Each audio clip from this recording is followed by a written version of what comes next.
الحمد لله نحمده ونستعينه ونستغفره ونعوذ بالله من شرور أنفسنا ومن سيئات أعمالنا من يهد الله فلا مضل له ومن يضلل فلا هادي له وأشهد أن لا إله إلا الله وحده لا شريك له وأشهد أن محمدا عبده ورسوله أما بعد فإن خير الحديث كتاب الله وخير الهدي هدي محمد صلى الله عليه وسلم وشر الأمور محدثاتها وكل محدثة بدعة وكل بدعة ضلالة وكل ضلالة في النار. أعوذ بالله السميع العليم من الشيطان الرجيم. بسم الله الرحمن الرحيم. يا أيها الذين آمنوا اتقوا الله حق تقاته ولا تموتن إلا وأنتم مسلمون. يا أيها الناس اتقوا ربكم الذي خلقكم من نفس واحدة وخلق منها زوجها وبث منهما رجالا كثيرا ونساء واتقوا الله الذي تساءلون به والأرحام إن الله كان عليكم رقيبا. يا أيها الذين آمنوا اتقوا الله وقولوا قولا سديدا يصلح لكم أعمالكم ويغفر لكم ذنوبكم ومن يطع الله ورسوله فقد فاز فوزا عظيما. وقال لقد جئتم شيئا إذا تكاد السماوات يتفطرن منه وتنشق الأرض وتخر الجبال هدا أن دعوا للرحمن ولدا.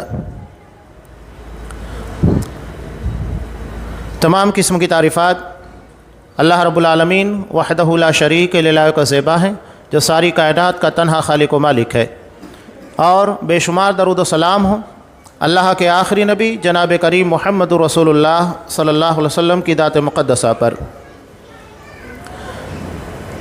محترم سامعین، عزیز ماں اور بہنوں،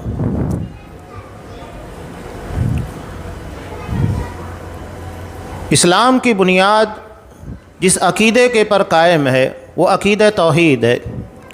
یہاں عقیدہ تثلیث نہیں، یا ایک سے زائد خداؤں کا تصور نہیں۔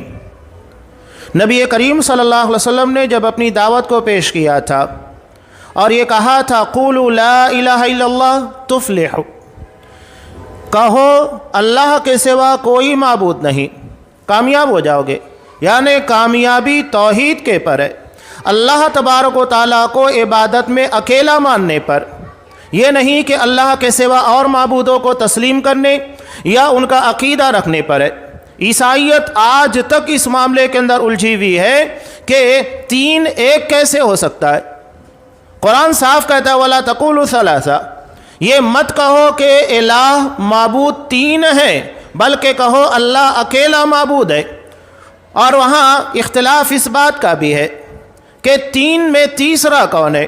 کچھ لوگ کہتے ہیں کہ تیسرا حضرت جبرائیل علیہ السلام ہے، اور کچھ کہتے ہیں کہ حضرت مریم۔ وہ کہتے ہیں کہ تین ایک ہوتا ہے، یہ کیسے ہو سکتا ہے؟ دو ایک نہیں ہو سکتا تو تین ایک کیسے ہو سکتا ہے؟ مشرکین مکہ نے بھی اس بات کے پر اعتراض کیا تھا کہ جب نبی کریم صلی اللہ علیہ وسلم نے تمام معبودان باطلہ کا رد کر کے اکیلے اللہ کی عبادت کا حکم دیا تو انہوں نے کیا کہا تھا؟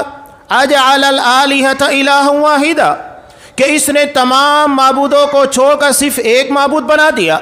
یعنی اب جتنے معبود ہیں ان تمام معبودوں کو چھوڑ کر صرف اللہ کی عبادت کی جائے۔ مشرکین مکہ بڑا عجیب معاملہ تھا کہ ہر قبیلے کا الگ الگ بت تھا، اس کے علاوہ ہر شخص نے اپنے گھر میں الگ بت بنا کر رکھا تھا، جیسا کہ آج بھی ہم مشرکین کے یہاں پر دیکھتے ہیں۔ یہ کوئی چھوٹا مدعا نہیں ہے عبادت کا۔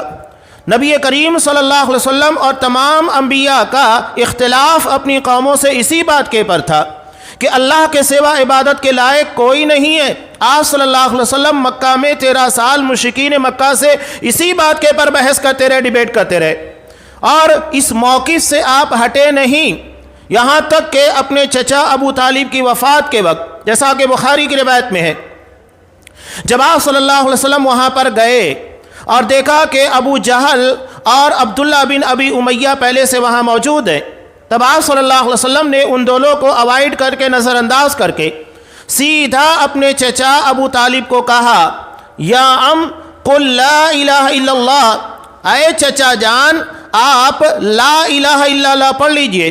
وحاج لک بہا عند اللہ، اس کلمے کی بنیاد پر میں اللہ کے ہاں آپ کے حق میں حجت پیش کروں گا، دلیل پیش کروں گا، میرا چچا مسلمان تھا۔ لیکن وہ نہیں مانے۔ جیسے ہی آپ نے یہ بات کہی، فوری طور کے پر عبداللہ بن ابی امیہ اور ابو جہل ایک زبان ہو کر کہتے ہیں کہ کیا اترغب عن ملت عبد المطلب، ابو طالب کیا تم اپنے باپ عبد المطلب کے طور طریقے، ان کے دین، ان کے ملت سے پھر جاؤ گے؟ انہوں نے کہا کہ نہیں، میں اپنے باپ عبد المطلب کے دین کے پر مرنے والا ہوں۔ وَأَبَى أَن يَقُولَ لَا إِلَهَ إِلَّا اللَّهُ، اور لا الہ الا اللہ کہنے سے انکار کر دیا۔ یہ حدیث بہت کچھ بتاتی ہے۔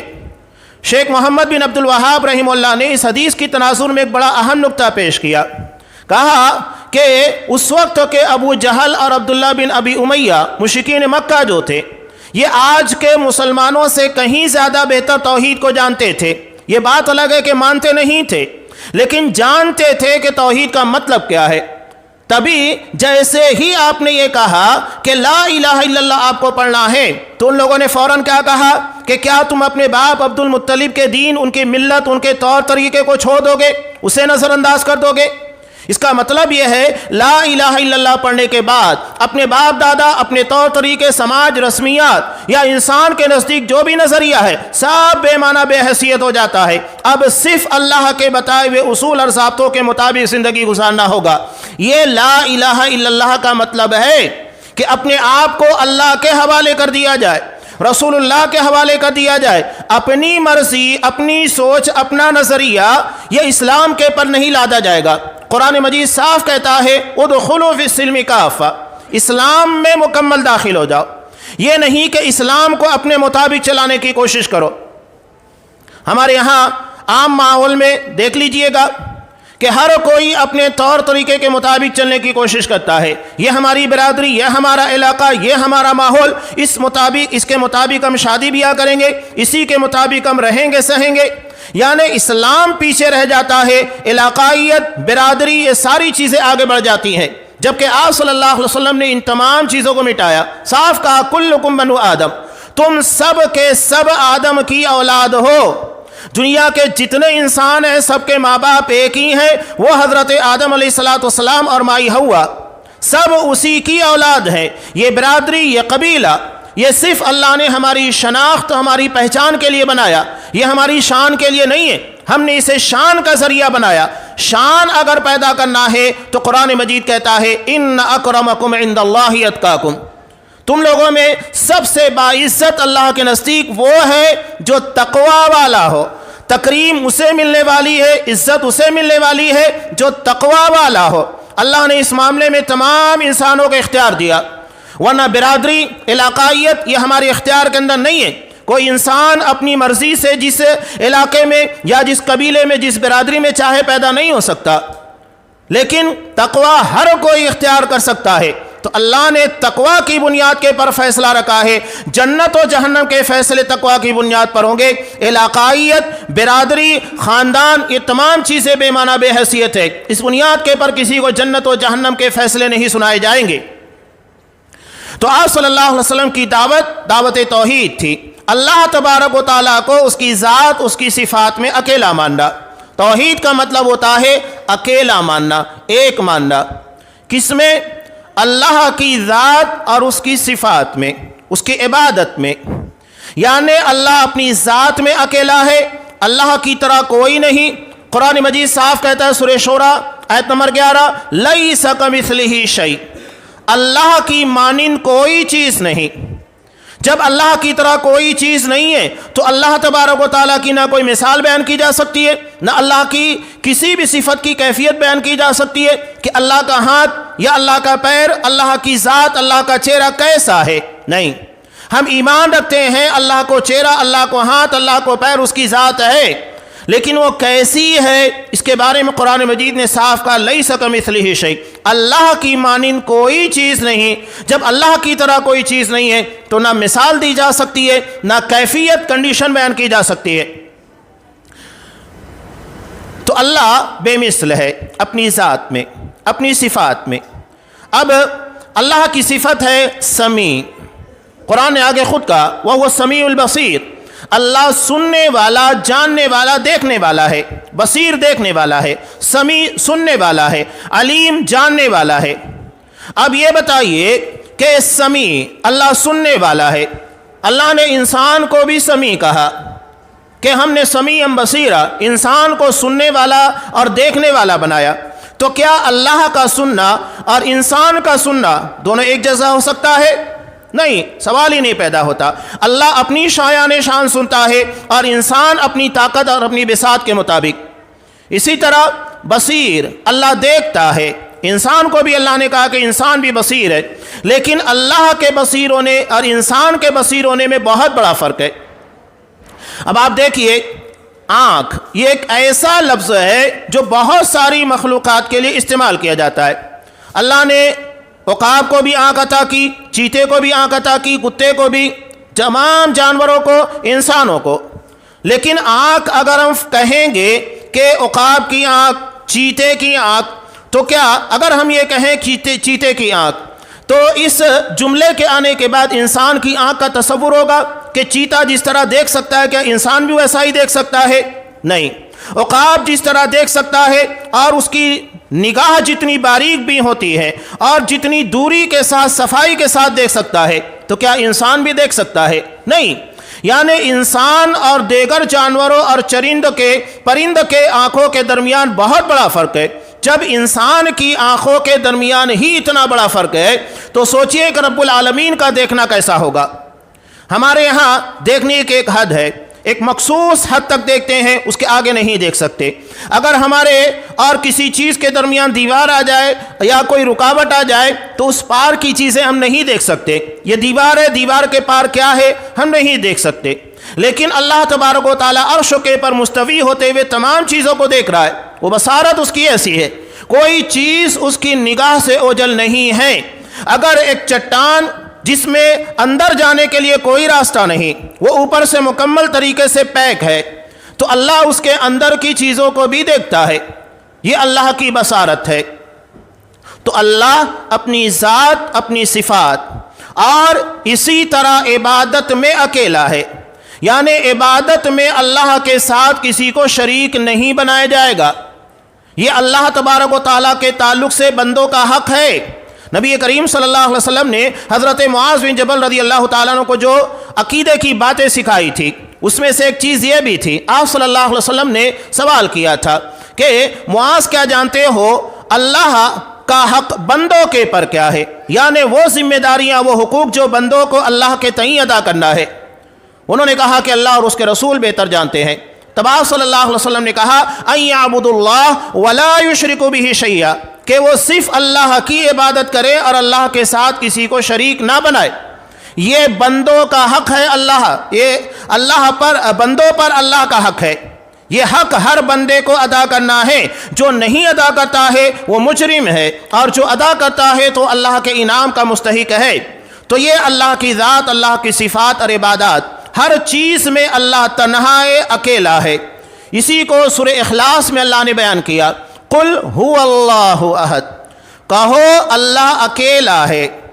اکیلا کس باب میں؟ اپنی ذات میں، اپنی صفات میں، عبادات میں۔ کوئی بھی عبادت نام کی چیز اللہ کے علاوہ کسی غیر کے لیے نہیں کی جائے گی۔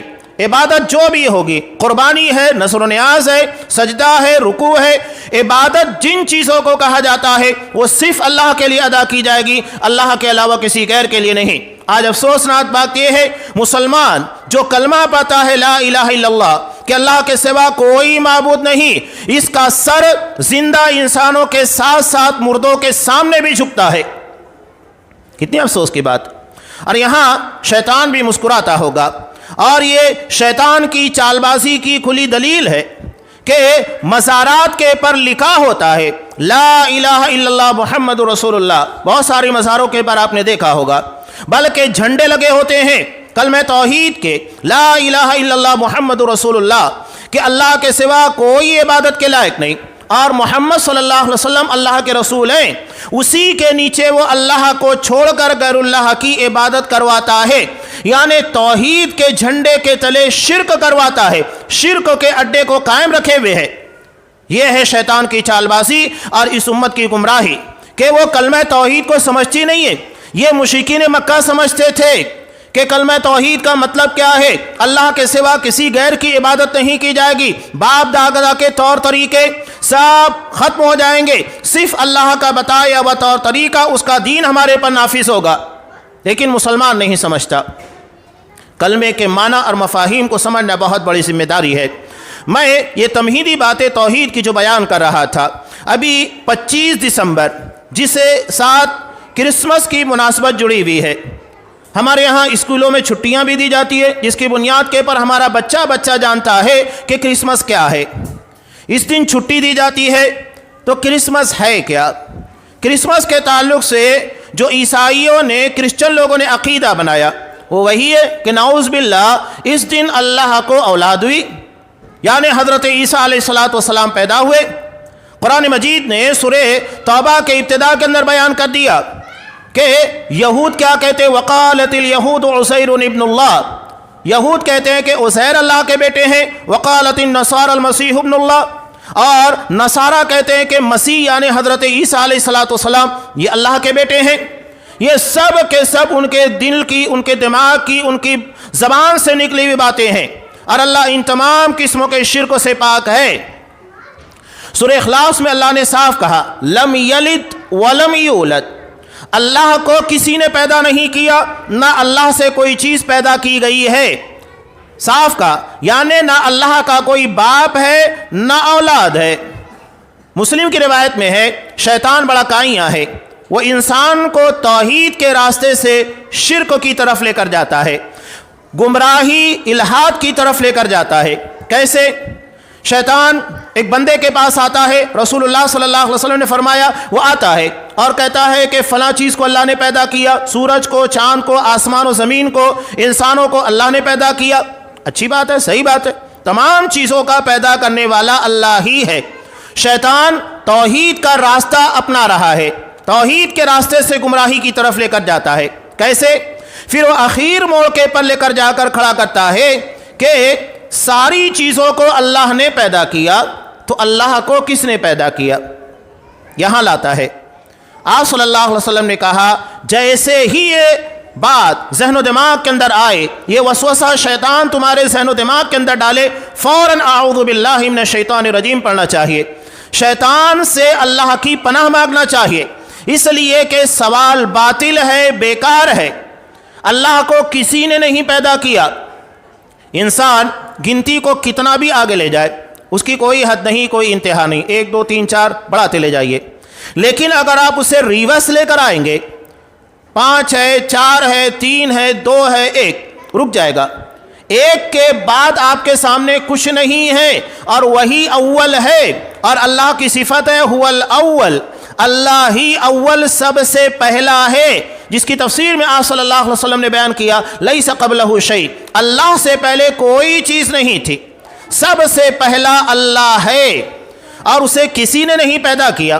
تو یہ سوال باطل ہے، محمل ہے کہ اللہ کو کسی نے پیدا کیا۔ اللہ کو کسی نے نہیں پیدا کیا، وہ خالق ہے، تمام چیزوں کو پیدا کرنے والا، وہ مخلوق نہیں ہے کہ اس کو پیدا کیا جائے۔ تو یہ نصرانی اور یہودی اللہ کے تعلق سے کہتے ہیں کہ حضرت عزیر اللہ کے بیٹے، حضرت عیسیٰ علیہ السلام اللہ کے بیٹے۔ بیٹے کی ضرورت کس کو پیش آتی ہے؟ یہ بڑی عجیب بات ہے۔ جو چیز انسانوں کے لیے عیب ہے وہ اللہ کے لیے خوبی ہے۔ اگر کسی انسان کو شادی کے بعد اولاد نہ ہو تو اسے عیب مانا جاتا ہے۔ انسان بڑے جتن کرتا ہے، کوشش کرتا ہے کہ اس کی اولاد ہو جائے۔ اولاد کا نہ ہونا اپنے لیے مایوس سمجھا جاتا ہے کہ میری نسل مٹ جائے گی، میرے بعد میرا نام لیوا، میری نسل باقی نہیں رہے گی۔ لیکن یہی اللہ کے لیے خوبی ہے کہ اللہ کے لیے اولاد نہیں، یہ اللہ کی خوبی ہے۔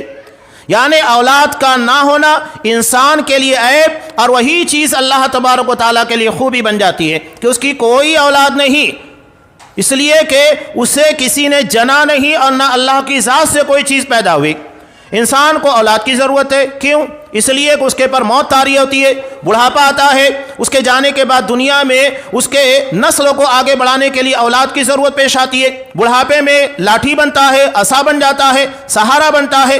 تو انسان مجبور ہے، اسے اولاد کی ضرورت ہے۔ اللہ تو قدیر ہے، ہر چیز کے پر قدرت رکھنے والا، قوی ہے، مکمل طور سے طاقت رکھنے والا، اسے کہاں کسی سہارے کی ضرورت پیش آئے؟ وہ تو غنی ہے، صمد ہے، بے نیاز ہے۔ یہاں تک کہ اللہ نے عرش کو بنایا تو اللہ کو عرش کی بھی ضرورت نہیں ہے۔ ہم لوگ یہ سمجھتے ہیں کہ جس طرح ایک انسان اگر کرسی لاتا ہے یا تخت بناتا ہے اس کے پر بیٹھتا ہے، نہیں، اللہ کو عرش کی بھی ضرورت نہیں ہے۔ اللہ کسی چیز کا محتاج نہیں ہے۔ اس کی مثال دیتے ہوئے حضرت عبداللہ ابن عباس رضی اللہ تعالیٰ عنہ نے بڑی پیاری بات کہی۔ کہا جس طرح آسمان زمین کے اوپر ہے لیکن آسمان کو زمین کی ضرورت نہیں ہے، تو آسمان زمین کے پر ہوتے ہوئے اسے زمین کی کوئی ضرورت نہیں ہے، اسی طرح اللہ عرش کے پر ہوتے ہوئے عرش کا محتاج نہیں ہے۔ ضروری نہیں کہ جو چیز اوپر ہو وہ نیچے کی محتاج ہو۔ تو اللہ صمد ہے، بے نیاز ہے، غنی ہے، مالدار ہے، اسے ان تمام چیزوں کی کوئی ضرورت نہیں۔ یہاں تک کہ جو عبادات، جو بندگی ہم کر رہے ہیں، ان تمام چیزوں کی بھی اللہ کو کوئی ضرورت نہیں ہے۔ کسی بھی معاملے میں اللہ محتاج نہیں ہے۔ یہ عبادات، یہ بندگی، یہ صدقہ و خیرات جو کچھ کر رہے ہیں، یہ ہم اپنے مفاد کے لیے، اپنے فائدے کے لیے، اپنی جنت کو سنوارنے کے لیے کریں گے تو ہمیں فائدہ ہوگا، اور نہیں کریں گے تو اللہ کو کوئی نقصان نہیں ہوگا۔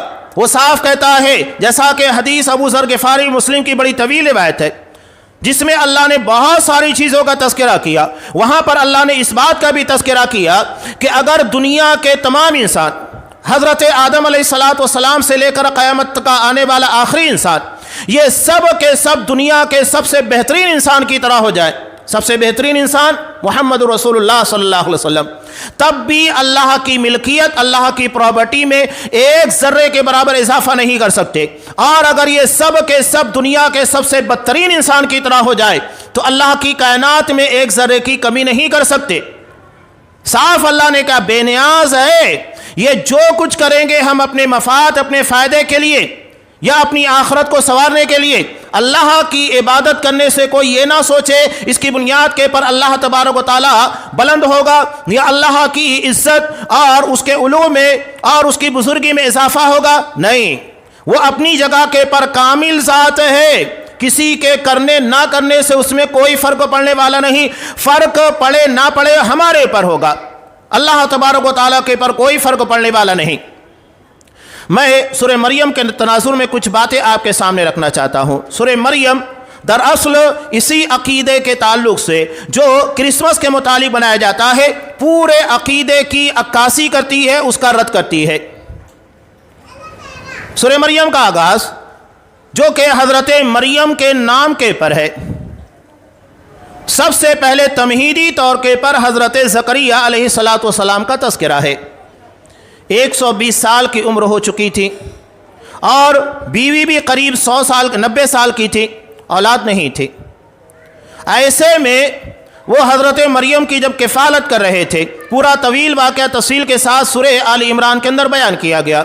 حضرت زکریا رشتے میں حضرت مریم کے خالو تھے، اور جب حضرت مریم کو ہیکل سلیمانی کے اندر بیت المقدس میں عبادت کے لیے وقف کر دیا گیا کہ یہ صرف اللہ کی عبادت کریں گی، حالانکہ اس وقت یہ دستور تھا کہ جو مرد ہوتے تھے وہی نذر وہاں پر کیے جاتے تھے، ہر کسی کو اجازت نہیں تھی۔ لیکن چونکہ حضرت عمران نے جو حضرت مریم کے والد تھے انہوں نے نذر مانی تھی، ان کی بیوی نے، کہ جو اولاد پیدا ہوگی میں اسے اللہ کے لیے وقف کر دوں گی، وہ صرف اللہ کی عبادت کرے گی۔ اب جب پیدا ہوا تو پتہ چلا کہ بچہ نہیں، بچی ہے، اور اس بچی کو ہی یعنی حضرت مریم کو بیت المقدس کے اندر مسجد اقصی کے اندر عبادت کے لیے وقف کر دیا گیا۔ اب چونکہ یہ عورت ذات تھیں لہذا ان کی کفالت کی ذمہ داری اٹھانا تھا۔ بہت سارے لوگوں نے کوشش کی لیکن یہ ذمہ داری حضرت زکریا کے ہاتھ میں آئی، چونکہ یہ خالو تھے۔ حضرت زکریا جب وہاں جایا کرتے تھے تو وہاں جانے کے بعد انہوں نے دیکھا حضرت مریم کے پاس بے موسم پھل ہے، یعنی وہ پھل جو کہ اس وقت نہیں پائے جاتے۔ اب مثال کے طور پہ ابھی سردی کا موسم ہے، ابھی آم آپ کو نہیں ملے گا۔ اگر اس وقت آم آ جائے اور وہ بھی اپنی تازہ کنڈیشن کے اندر، ہر کوئی تعجب کرے گا بے موسم پھل کہاں سے آیا۔ تو حضرت مریم کے پاس بے موسم پھل ہوتے تھے اور جو اطراف کے علاقوں میں پائے بھی نہیں جاتے تھے، اتنی دور سے پھل کو لانا ناممکن تھا۔ یہ ہمارے لیے آج آسان ہو گیا ہے، اس وقت یہ ٹرانسپورٹ وغیرہ کا کوئی سلسلہ نہیں تھا۔ تو جب وہ چیزیں دیکھیں تو سوال کیا یا مریم انا لکی ھذا، مریم یہ کہاں سے آتا ہے تیرے پاس؟ تو انہوں نے کہا ہوا من عند اللہ، یہ اللہ کی طرف سے آتا ہے۔ تو حضرت زکریہ کے دل میں یہ خیال آیا، اور یہ خیال اللہ نے ہی ڈالا کہ جو اللہ اس بات کے پر قدرت رکھتا ہے کہ بغیر موسم کے پھل دے دے، جو چیزیں اطراف میں نہیں پائی جاتی ہے وہ بھی لا کر دے، تو اس حالت میں جب کہ میں بچہ پیدا کرنے کے قابل نہیں، نہ میری بیوی کے اندر جو کہ بانجھ ہے وہ اللہ اولاد دینے کے پر قادر کیوں نہیں ہے؟ اللہ سے دعا مانگی، اللہ نے دعا قبول کی، اور نام بھی تجویز کیا، کہا کہ تمہارے ہاں بیٹا ہوگا، اس کا نام یحییٰ ہوگا، لم نجعل لہ من قبل سمیہ، ہم تمہیں ایسی اولاد عطا کر رہے ہیں اور ایسا نام دے رہے ہیں، اس سے پہلے یہ نام کسی کا نہیں تھا، سب سے پہلا نام حضرت یحییٰ کا رکھا گیا، اس کے بعد اس نام کا سلسلہ چلا۔ تو اللہ نے اس عمروں کے اندر اولاد عطا کی جب تصور نہیں تھا۔ اس کے بعد حضرت مریم کا واقعہ بیان کیا جا رہا ہے۔ حضرت مریم کے واقعے میں تمہیداً بیان کر دیا گیا کہ جب اللہ بانجھ عورت کو 90 سال سے زائد عمروں کے اندر اولاد دے سکتا ہے اور انسان کو 120 سال کی عمر میں اولاد دے سکتا ہے، تو وہی اللہ اس بات کے پر قدرت کیوں نہیں رکھتا کہ بغیر باپ کے بچے کو پیدا کرے؟ انسانی زندگی کے اندر اللہ نے تخلیق کے 4 طریقے رکھے ہیں۔ ایک ہے بغیر ماں باپ کے، یعنی ماں اور باپ دونوں نہیں ہے، اللہ نے انسان کو پیدا کیا، وہ ہے حضرت آدم علیہ السلام۔ حضرت آدم علیہ السلام کی نہ ماں ہے نہ باپ ہے، اللہ نے بغیر ماں باپ کے پیدا کیا۔ دوسرا ہے بغیر ماں کے، حضرت حوا، ان کی ولادت ہوتی ہے حضرت آدم علیہ السلام کی بائیں فصلی سے، نیچے والی۔ آپ صلی اللہ علیہ وسلم نے کہا عورت یہ فصلی سے پیدا کی گئی ہے، اور نچلی فصلی جو ہوتی ہے وہ سب سے زیادہ ٹیڑھی ہوتی ہے، لہذا عورتوں کے تعلق سے ان کا ٹیڑھا پن برداشت کرو، اس لیے کہ ان کو ٹیڑھے پن کے ساتھ ہی پیدا کیا گیا ہے، اور اگر تم اس کو سیدھا کرنے جاؤ گے توڑ دو گے، اور اس کا توڑ دینا طلاق ہے۔ تو عورت کو اسی کے ساتھ ایکسیپٹ کرنا ہے، اس کی کجروی کے ساتھ، ٹیڑھے پن کے ساتھ۔ اللہ نے حسن اسی کے اندر رکھا ہے، یہ بات اللہ کی تخلیق ہے۔ تو یہ ہے بغیر ماں کے، یعنی صرف باپ ہے حضرت آدم علیہ السلام، اور اس کے بعد حضرت حوا کو پیدا کیا گیا۔ اور تیسری شکل حضرت مریم کے ساتھ پیش آئی، بغیر باپ کے، ماں ہے باپ نہیں۔ اور چوتھا جو ہمارے یہاں عام طور سے دیکھا جاتا ہے کہ مرد اور عورت کے ملاپ کے ذریعے انسانی نسل جاری ہے، تو اللہ 4 طریقے سے پیدا کرنے کے پر قدرت رکھتا ہے۔ تو حضرت عیسیٰ علیہ السلام کو اللہ نے بغیر باپ کے پیدا کیا۔ تمہیداً یہ بیان کر دیا کہ حضرت زکریا کو اس عمر میں اللہ نے اولاد دی، تو اسی اللہ نے حضرت عیسیٰ علیہ السلام کو بغیر باپ کے پیدا کیا۔ یہ کیا کوئی مسئلہ نہیں ہے؟ اب عیسائیت اسی کے پر گمراہ ہو گئی کہ حضرت مریم کو بغیر باپ کے اللہ نے پیدا کیا، اس کا مطلب ہے کہ نعوذ باللہ وہ اللہ کے بیٹے ہیں۔ حالانکہ اس باب میں سورہ آل عمران میں اللہ نے بڑی پیاری بات کہی کہ ان مثل عیسیٰ عند اللہ کمثل آدم، حضرت عیسیٰ علیہ السلام کی مثال اللہ کے نزدیک حضرت آدم کی طرح ہے۔ اللہ نے انہیں مٹی سے پیدا کیا، جب اللہ بغیر ماں باپ کے پیدا کر سکتا ہے حضرت آدم علیہ السلام کو، تو حضرت عیسیٰ کو بغیر باپ کے کیوں نہیں پیدا کر سکتا؟ تو جیسے اب یہاں اللہ نے وہی سوال کیا کہ اگر بغیر باپ کے پیدا ہونا کمال ہے، تو پھر حضرت آدم کے بارے میں تمہارا کیا خیال ہے؟ نہ ان کے ماں ہے نہ باپ ہے، تو حضرت عیسیٰ علیہ السلام سے زیادہ تو تمہیں حضرت آدم کو اہمیت دینی چاہیے تھی۔ بغیر ماں باپ کے پیدا ہوئے، یہاں بغیر باپ کے پیدا ہوئے، تو انہیں اللہ کا بیٹا بنا دیا، تو حضرت آدم کے بارے میں تمہارا کیا خیال ہے؟ یہ گمراہی کی وجہ ہوتی ہے، اور اسی بنیاد کے پر عیسائیت گمراہی کے راستے پر چلی۔ حضرت عیسیٰ علیہ السلام ایک عجیب و غریب شخصیت ہے۔ ایک طرف لوگوں نے انہیں اتنا بڑھا دیا کہ انہیں ابن اللہ کا بیٹا بنا دیا، اور دوسری طرف یہودیوں نے ان کے مقام کی اتنی تنقید کی کہ نعوذ باللہ انہیں ولد الزنا قرار دیا، اور کہا کہ یوسف نجار نامی ایک شخص سے حضرت مریم نے نعوذ باللہ زناکاری کی، جس کی بنیاد کے پر حضرت عیسیٰ پیدا ہوئے، اور انہیں آج بھی وہ اللہ کا نبی تسلیم نہیں کرتے ہیں، وہ اللہ کا نبی نہیں مانتے حضرت عیسیٰ علیہ السلام کو یہودی۔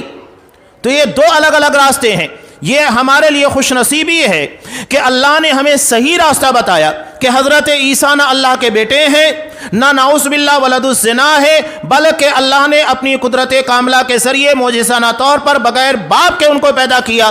یہ اللہ کی قدرت ہے، ایک معجزہ ہے، ایک شاہکار ہے، اور کچھ نہیں۔ اس کے بعد اللہ نے کئی مثالیں دی، حضرت ابراہیم کی بھی مثال دی۔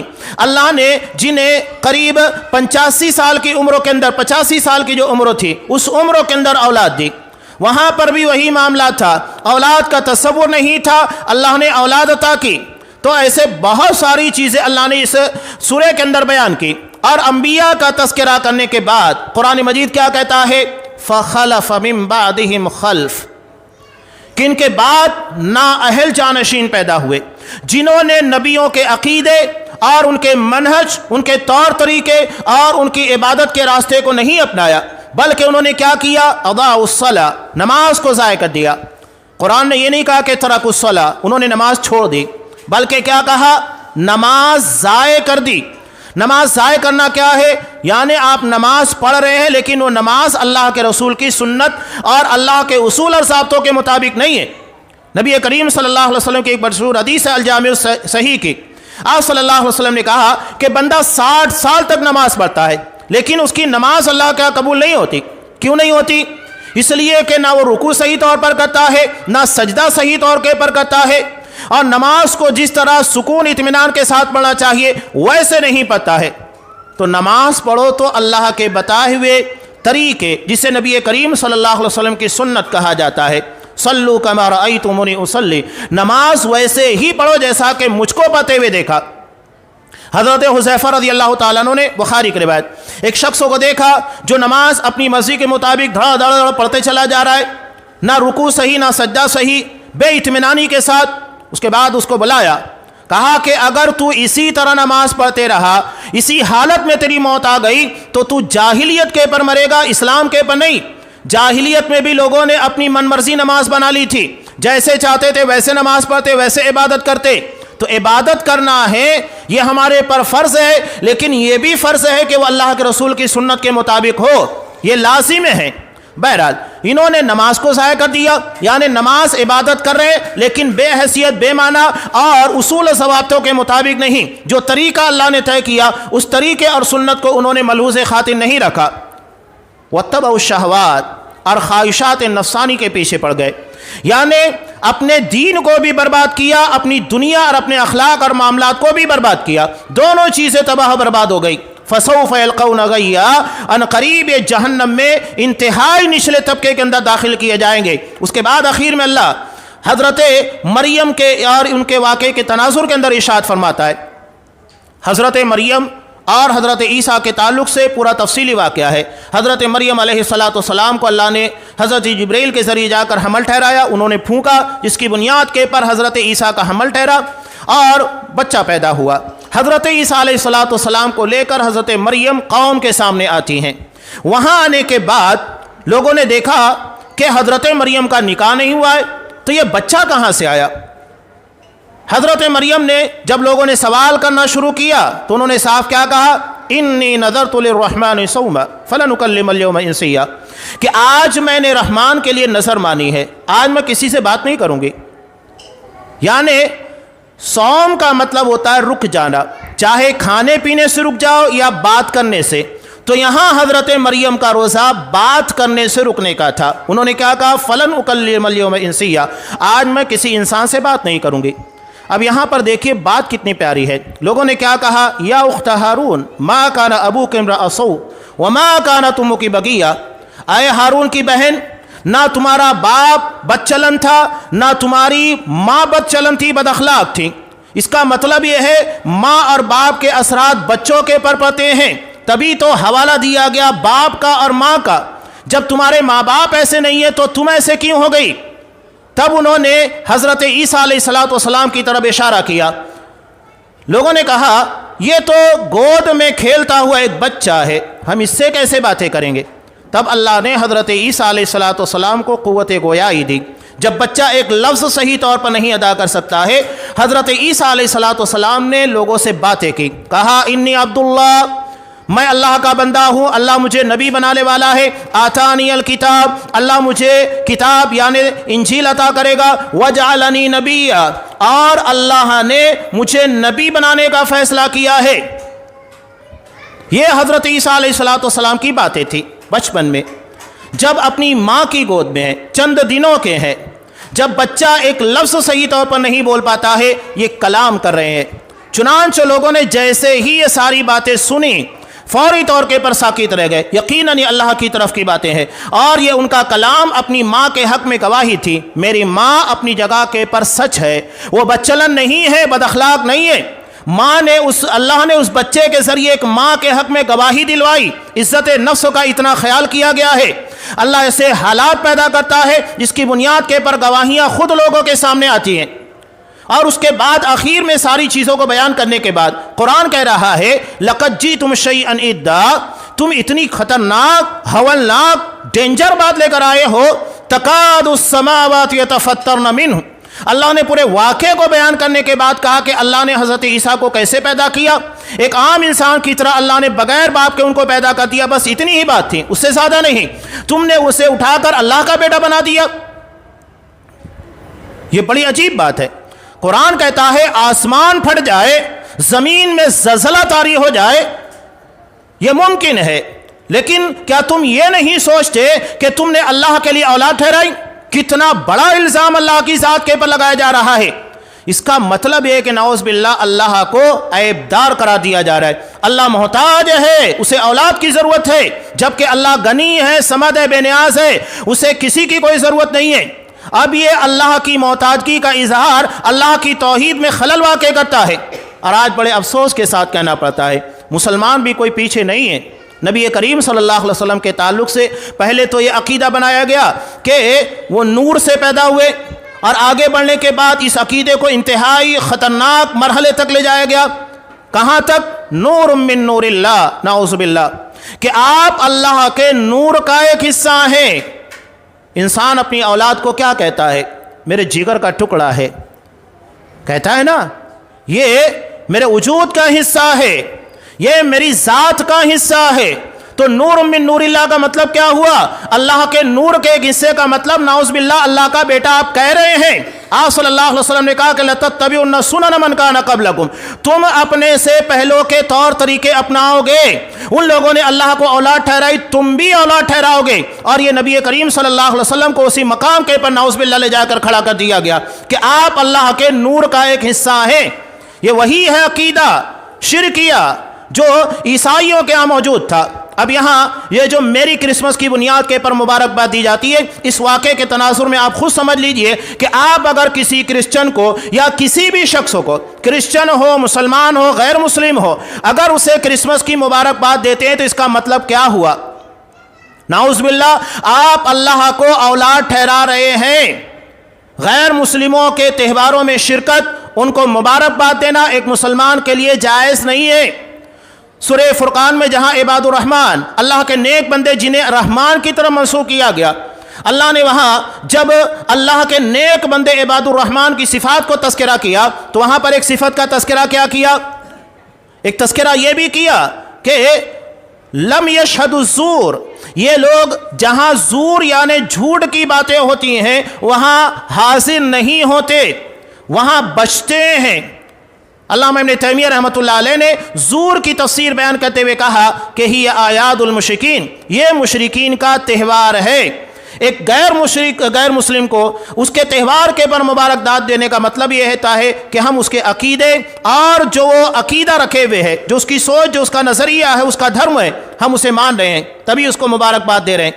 یہ ایک مسلمان کے لیے جائز نہیں ہے کہ زور کی جگہ کے پر، جھوٹ کی جگہ، اس سے بڑا جھوٹ کیا ہو سکتا ہے کہ آپ اللہ تبارک و تعالیٰ کی توحید میں خلل واقع کریں۔ یہ ہمارا اصل سرمایہ ہے۔ اللہ نے اسی کے تعلق سے کہا کہ ابن آدم لو اتیتنی بقراب الارض خطایا ثم لقیتنی لا تشرک بی شیئا لاتیتک بقرابها مغفرہ، اللہ کا وعدہ ہے ترمذی کی روایت میں۔ آدم کی اولاد، اگر تو زمین بھر کر خطائیں لے کر آئے گا لیکن اس حالت میں مجھ سے ملاقات کرے گا کہ تو نے میرے ساتھ کچھ بھی شرک نہیں کیا، تو میں اتنی ہی مغفرت لے کر آؤں گا جتنے تیرے گناہ، تیری غلطیاں ہیں۔ یہ اللہ کا وعدہ ہے، لیکن کب؟ جب ہم نے شرک نہیں کیا، اگر شرک کسی بھی موقع پر زندگی میں شامل ہے تو ہم اللہ کی مغفرت یا نبی کریم صلی اللہ علیہ وسلم کی شفاعت کے مستحق نہیں بن سکتے۔ نہ ہماری دنیا کامیاب ہوگی نہ آخرت۔ دنیا میں کچھ مل سکتا ہے، آخرت یقینی طور پر ضائع ہونے والی ہے۔ اللہ کا صاف وعدہ ہے، ان اللہ لا یغفر ان یشرک بہ، اللہ شرک کو معاف کرنے والا نہیں ہے۔ لہذا اس باب میں ہمیں سب سے زیادہ چوکنا رہنا چاہیے کہ کہیں زندگی کے کسی موقع پر شرک سے کوئی وابستگی ہمارے ساتھ نہ ہو۔ یہ خاص طور سے کرسمس کے تعلق سے میں نے سورہ مریم کے تناظر میں کچھ باتیں آپ کے سامنے رکھی۔ اگر ہم اللہ کی توحید کو نہیں سمجھیں گے تو اسی طرح گمراہ ہوں گے۔ اللہ کی توحید کا جتنا زیادہ علم بندے کے ہوگا اتنی معرفت حاصل ہوگی اور بندہ اللہ سے اتنا ڈرے گا اور ساتھ ہی ساتھ شرکوں کے معاملے میں اتنا ہی محتاط اور چوکنا ہوگا۔ یہ بہت بڑی نعمت ہے۔ اسی وجہ سے آپ دیکھیے کہ آپ صلی اللہ علیہ وسلم نے سب سے زیادہ جو محنت کی وہ توحید کے پر کی، عقیدہ توحید جو بنیاد ہے، اور یہ صحیح ہوگا ہماری عبادات، ہمارے معاملات سب صحیح ہوں گے۔ عقیدے کی خرابی عبادات معاملات سب کو برباد کر دیتی ہے، اور یہ اگر صحیح ہے تو سارے معاملات اپنی جگہ پر صحیح ہوتے ہیں۔ آپ صلی اللہ علیہ وسلم نے عقیدہ صحیح کیا، نتیجہ کیا ہوا؟ کیا نتیجہ ہوا؟ بڑے بڑے ڈاکو جنہوں نے اپنے بچیوں کو اپنے ہاتھوں سے زندہ دفن کیا تھا، سارے لوگوں کی اصلاح ہو گئی۔ ایک صحابی کہتے کہ اللہ کا رسول، ایک بچی مجھے بڑی پیاری تھی، ہر جگہ میرے ساتھ رہتی تھی۔ اور یہ بڑا عجیب معاملہ ہوتا ہے کہ بچیاں باپ سے زیادہ محبت کرتی ہیں، بہت محبت کرتی تھی۔ ایک مرتبہ میں اسے لے گیا ایک کنویں کے پاس اور اسے ڈھکیل دیا۔ آخری آواز وہ مجھے پکار رہی تھی، ابا جان آپ نے یہ کیوں کیا؟ آپ صلی اللہ علیہ وسلم کی آنکھوں میں آنسو آ گئے۔ صحابہ نے کہا کہ تو نے نبی کو رلا دیا۔ آپ صلی اللہ علیہ وسلم نے کہا کہ اسے بولنے دو، کہا کہ دوبارہ اس واقعے کو بیان کرو۔ اسے اپنا ماضی ستا رہا ہے، اسے اپنے گناہ یاد آ رہے ہیں۔ دوبارہ بیان کیا، دوبارہ آپ صلی اللہ علیہ وسلم رونے لگے۔ ابو ذر غفاری جن کے تعلق سے آپ صلی اللہ علیہ وسلم نے ارشاد فرمایا کہ سورج مشرق کے بجائے مغرب سے نکل سکتا ہے، لیکن دنیا ابو ذر کی مثال نہیں پیش کر سکتی۔ اتنے زیادہ سخی، فیاض، عبادت گزار، متقی صحابی تھے، یہاں تک کہ اپنے پاس اتنا ہی مال رکھتے تھے جتنی ضرورت ہو، باقی سب صدقہ کر دیتے۔ کون تھے؟ ڈاکو تھے، پورا قافلہ لوٹ لیا کرتے تھے۔ انہیں اپنا ماضی ستاتا تھا۔ مسلمان ہوئے تو انہیں احساس ہوا کہ میں نے کتنا ظلم کیا تھا۔ یہ سب توحید کی برکت، کیسے لوگ آ کر مسلمان ہوئے، یہ سب توحید کی بنیاد پر ہوا۔ عقیدہ صحیح ہوگا تو سارے معاملات صحیح ہو جائیں گے، اور اگر عقیدہ صحیح نہیں ہے تو سارے معاملات بگڑے ہوں گے۔ یہ بنیاد ہے۔ یہی وجہ ہے کہ آپ دیکھیں خاص طور سے سعودی عرب کے اندر جتنا اہتمام عقیدے کے دروس کا کیا جاتا ہے کسی چیز کا نہیں ہوتا ہے۔ ہر مسجد کے اندر باقاعدہ ایک بہترین استاد اور عالم کو متعین کیا جاتا ہے، جو ہفتے میں یا دن میں جو بھی متعین ہو، ہفتے میں 1 دن 2 دن، وہ لوگوں کو عقیدے کا درس دیتا ہے۔ بچوں کو متون یاد کرائے جاتے ہیں جو عقیدے کی بنیادی چیزیں ہوتی ہے، جو آپ صلی اللہ علیہ وسلم نے بیان کیا، اصل نس ہوتی ہے جس کو یاد کرنا چاہیے۔ وہاں کا بچہ آپ کو عقیدے کے پر اتھارٹی رکھتا ہوا ملے گا۔ یہ بنیاد ہے۔ عام جگہ پر بھی آپ دیکھیں گے وہاں بچہ نماز پڑھتے ہوئے ملے گا، کیوں؟ یہ توحید کی برکت ہے۔ کچھ چیزیں ہیں وہ اپنی جگہ پر، لیکن برکتیں بہرحال اپنی جگہ پر بالکل واضح۔ ہم بہت پیچھے ہیں، ہمارے ہاں بچے عقیدے کے معاملے میں، منہج کے معاملے میں بہت پیچھے ہیں۔ صرف برائیاں مت کیجئے، اچھائیاں دیکھیے، جب سمجھ میں آئے گا کیا ہوگا۔ اصل چیز عقیدہ ہے، اور اسی عقیدے کی برکت پر اللہ دنیا اور آخرت کی ساری کامیابیوں سے نوازتا ہے۔ ہمارے یہاں بڑا المیہ ہے، ہم بڑے بڑے پروگرام کے چکر میں لگے رہتے ہیں۔ جو اصل چیز ہے جس سے ہمارا عقیدہ مضبوط ہوتا ہے، جس کی بنیاد پر سارے معاملات صحیح ہوتے ہیں، وہاں ہم توجہ نہیں دیتے۔ ہمیں توجہ عقائد کے پر، منہج کے پر دینا چاہیے، جس سے ہمارا عقیدہ اور طریقہ دونوں درست ہوتا ہے۔ اور یہ چیزیں اگر صحیح ہیں تو اس طرح کے جو باطل لوگوں کے تہوار ہیں، ہمارا بچہ خود جا کر اس کی تردید کرے گا، اس کے ذہن و دماغ کے اندر وہ چیزیں ہوگی کہ نہیں، یہ صحیح نہیں ہے۔ اللہ تبارک و تعالیٰ سے دعا ہے کہ ہمیں عقیدہ توحید کو سمجھنے اور اس کے بالمقابل شرک اور اس سے جڑی ہوئی جتنی چیزیں ہیں جو ہمیں جہنم کی طرف لے کر جاتی ہیں، ان تمام چیزوں سے محفوظ رہنے کی توفیق دے۔ کرسمس اور اس طرح کے دیگر خرافاتی تہوار جس میں ہمارا عقیدہ پامال ہوتا ہے، جس سے ہم شرک کی طرف جاتے ہیں، اللہ ہمیں اس سے محفوظ رکھے۔ خاص طور سے ہمارے بچوں اور نوجوانوں کو جو عقیدے کے بارے میں علم نہ ہونے کی وجہ سے گمراہی کا شکار ہوتے ہیں، اللہ ہمیں جہالت سے نکالے اور صحیح علم کی طرف لائے، جو توحید اور اللہ کی ذات و صفات کو صحیح طور پر جاننے والا ہے۔ اللہ تبارک و تعالی ہمیں وہ صحیح علم عطا فرمائے اور جہالت سے محفوظ رکھے، آمین۔ بارک اللہ لنا ولکم فی القرآن العظیم ونفعنی و ایاکم بالآیات و الذکر الحکیم۔ انہ تعالی جواد کریم ملک برؤف رحیم۔